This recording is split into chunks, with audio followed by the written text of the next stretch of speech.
সাকিব আল হাসান এত বেশি টাকার মালিক যে তিনি অনেক শীর্ষ ব্যবসায়ীকে লজ্জায় ফেলে দিতে পারেন। ক্রিকেটার হয়েও সুসময়ে সাকিব যেভাবে ব্যবসার পরিধি বাড়িয়েছিলেন তা অনেক জানু ব্যবসায়ীর জন্য স্বপ্ন। কাঁকড়া থেকে জুতো সব ধরনের ব্যবসায় তিনি নাম লিখিয়েছিলেন। সঙ্গে ছিল শোরুম উদ্বোধন, ম্যাচ ফ্রি, ব্র্যান্ড প্রমোশন। সাকিবের আয়ের উৎস যে ঠিক কতগুলো সাকিব নিজে হয়তো তা জানেন না। তাছাড়া বিশ্বের বিভিন্ন লিগ খেলে অভিজ্ঞতার পাশাপাশি আয়ের পরিমাণও বাড়িয়েছেন। ক্রিকেট থেকে সাকিব এক বছরে আয় করতেন কয়েক কোটি টাকা। যদিও এখন আর বিসিবির কেন্দ্রীয় চুক্তিতে না থাকায় তার আয়ের পরিমাণটা কমেছে। তবে ক্রিকেটের বাইরেও সাকিবের আয়ের অনেক উৎস আছে। রেস্টুরেন্ট ব্যবসায় বিনিয়োগের মাধ্যমে ব্যবসায়ী হিসেবে তার হাতে খড়ি হয়। এরপর দ্রুতই নিজের ব্যবসা বিস্তৃত করেন। দেশের শেয়ার বাজার, বিদ্যুৎ কেন্দ্র, প্রসাধনী, travel agency, hotel, event management, কাঁকড়া ও কুচের খামার সহ বিভিন্ন খাতে বিনিয়োগ ছিল তার। দেশের বাইরেও যুক্তরাষ্ট্র, সৌদি আরব সহ বিভিন্ন দেশে বড় অঙ্কের বিনিয়োগ করেছিলেন সাকিব আল হাসান। 2010 সাল পরবর্তী সময়ে সর্বপ্রথম ব্যবসার জগতে পা রাখেন সাকিব। কিন্তু প্রথম দিকে ব্যাট বল হাতে সাকিবের যে সাফল্য তা ধরা দেয়নি ব্যবসায়। 2015 সালে রাজধানীর বনানীতে সাকিবস ডাইন নামে একটি রেস্টুরেন্ট করেছিলেন। যদিও কিছুদিন পরে রেস্টুরেন্টটি তিনি বিক্রি করে দেন।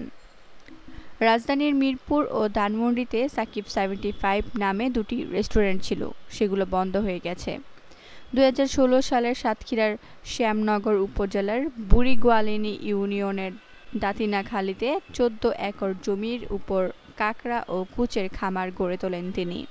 স্থানীয় কৃষকদের কাছ থেকে জমির লিজ নিয়ে খামারটি গড়ে তোলা হয়েছিল। কিন্তু কৃষকদের প্রতিশ্রুত জমির ভাড়া পরিশোধ ও খামারটিতে কর্মরত শ্রমিকদের বেতন ভাতা নিয়ে ঝামেলা শুরু হলে এগ্রো ফার্ম লিমিটেড নামের খামারটির কার্যক্রম বন্ধ হয়ে যায়। স্ত্রী উম্মে আহমেদ শিশিরের আগ্রহে প্রসাধনী ব্যবসাতেও নেমেছিলেন সাকিব আল হাসান। রাজধানীর যমুনা ফিউচার পার্কে কসমেটিক জোভিয়ার নামে একটি কসমেটিক শপ ছিল সাকিবের। যদিও কাঁকড়ার খামারের মতোই বন্ধ হয়ে যায় বিশ্বের নামে দামি ব্র্যান্ডের কসমেটিক্স বিপণনকারী প্রতিষ্ঠানটি। এরপর 2015 সালের জানুয়ারিতে ফিয়েস্তা নামে একটি ইভেন্ট ম্যানেজমেন্ট প্রতিষ্ঠানের আনুষ্ঠানিক উদ্বোধন করেছিলেন সাকিব। 2008 সালে প্রতিষ্ঠানটির যাত্রা শুরু হলেও সাকিব সেটির সঙ্গে যুক্ত হন 2015 সালে। 2018 সালের পর বেশ কয়েকবার সৌদি আরব সফরে যান সাকিব আল হাসান। ওই সময় তিনি সৌদি আরবে একাধিক আবাসিক হোটেল কিনেন।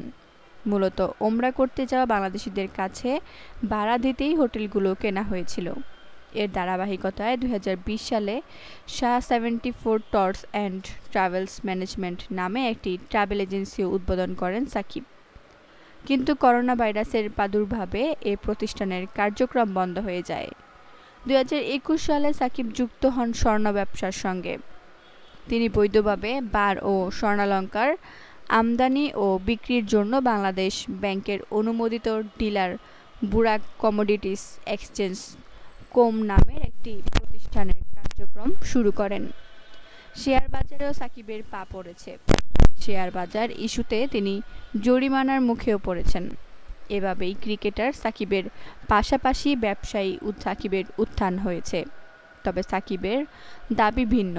তিনি একবার গণমাধ্যমে বলেছিলেন, জীবনে আমি আসলে কখনো নিজে থেকে ট্রেড করিনি। কেউ যদি বলে এই ট্রেড নিয়ে কথাও বলেছি প্রমাণ দিলে আমি খুশি হব। গণ অভ্যুত্থানের পর বাংলাদেশ দলে অনেক পর্যায়ে বাদ পড়েন সাকিব। তবে ফ্র্যাঞ্চাইজি লিগে খেলে বেড়াচ্ছেন সাকিব আল হাসান।